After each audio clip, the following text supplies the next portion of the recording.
So OnePlus started with flagship killers, budget phones that undercut mainstream ones on price, but for years it has struggled to make a phone with a truly great camera. And last year it tried to do just that, partnering with camera maker Hasselblad in a 3-year, $150 million deal, but the first phone after that partnership, the OnePlus 9 Pro, fell just a bit short. Well, this is the OnePlus 10 Pro, and yes, its camera looks bigger and better. And sure, you still have that Hasselblad branding all over. But can this camera really take on the very best? Well, only one way to find out, and we've got the iPhone 13 Pro Max and Google's Pixel 6 Pro, and we shot a bunch of photos and videos to test them out in real life. And just one quick word here, the OnePlus 10 Pro that we have is the Chinese version. This year, OnePlus launched the 10 Pro first in China, and the global release is yet to happen. And that international model might be different, so keep that in mind. Alright, this being said, let's quickly run over the specs.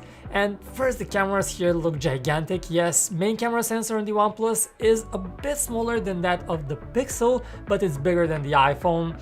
However, the iPhone has that fastest f1.5 aperture in the main camera to let in more light, so things kind of balance out. The ultra-wide camera is particularly interesting because last year's OnePlus 9 Pro had an industry-leading ultra-wide camera, but this new phone uses a much smaller physical sensor that instead can capture an even wider 150-degree field of view. So check out these shots, it's really a very wide camera, but with smaller sensor you also get a compromise in quality.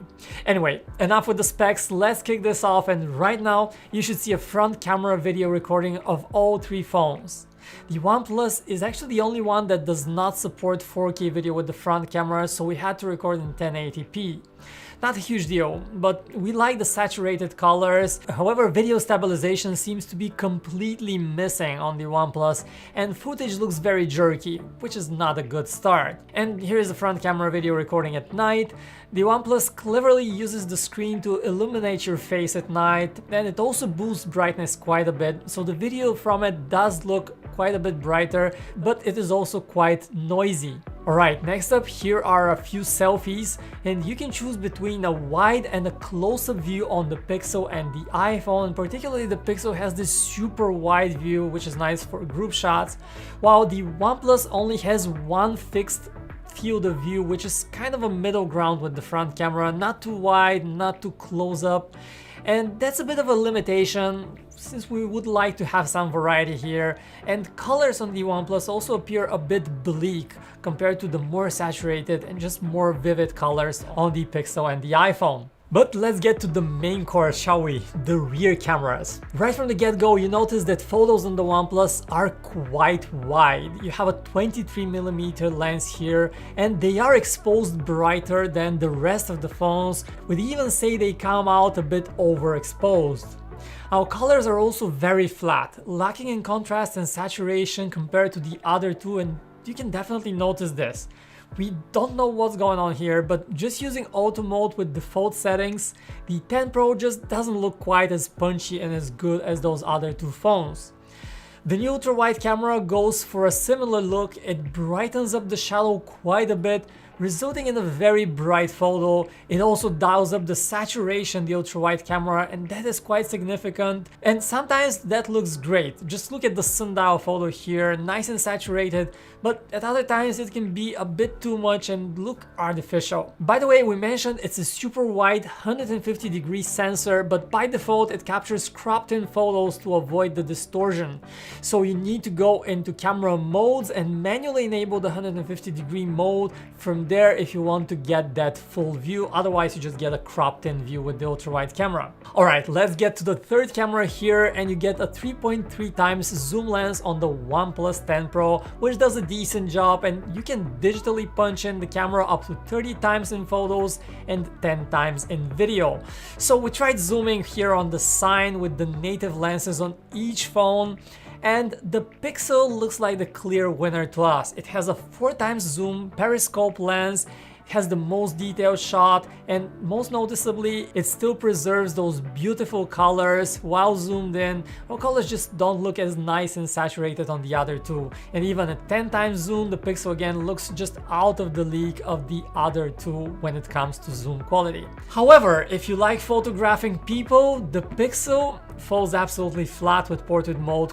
The quality is just, I would say, abysmal. Using the close-up portrait view, detail is completely missing on the Pixel. The OnePlus does a better job, it has more detail, but it also has some issues with skin tones. Notice the pink color of the skin and just the lack of detail in the face on the OnePlus. And we just have to give this portrait mode round to the iPhone, which strikes the best balance between colors, detail, and everything else. Okay, let's take a look at video quality using the main cameras. And right now we're looking at nighttime video recording on all three phones, and the OnePlus has the slightly brighter video, but also notice how lights are blown out while you don't have this problem on the other two phones. The OnePlus could also do a better job with colors. The asphalt here appears orange, while it's definitely not that color in real life. And next up, as we walk, video stabilization is similar on the OnePlus and Pixel. We get just a tiny bit of a jitter, and it's just a bit more refined on the iPhone. And next up, switching to the ultra wide camera at night, and you get a much darker video compared to the main camera. So at night you probably want to avoid using the ultra wide camera at all on all these phones. You have more noise, everything is just too dark. Overall, all three phones don't look great.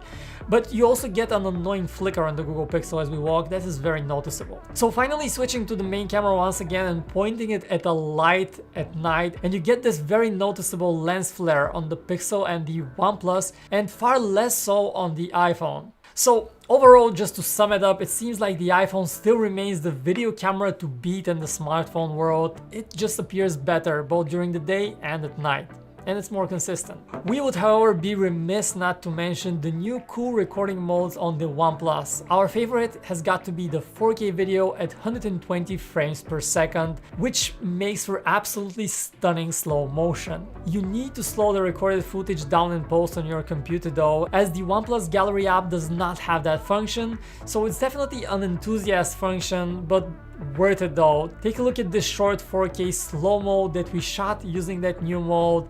We absolutely love it.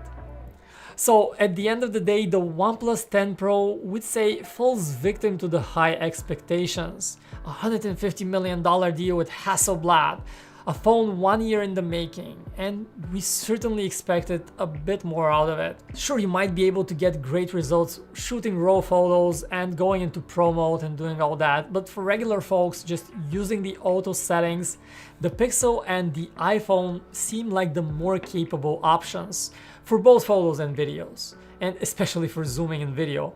But do keep in mind that the OnePlus 10 Pro that we have here is the Chinese version, and the international model might be different. Who knows, we'd have to wait until it launches later on this year, but in the meantime, let us know how you like the photos and videos that you saw here from the 10 Pro. Do you like what you see, or do you wish OnePlus did more? So hit us up in the comments. Don't forget to also hit that subscribe button if you enjoyed watching this video, and I will see you in the next one.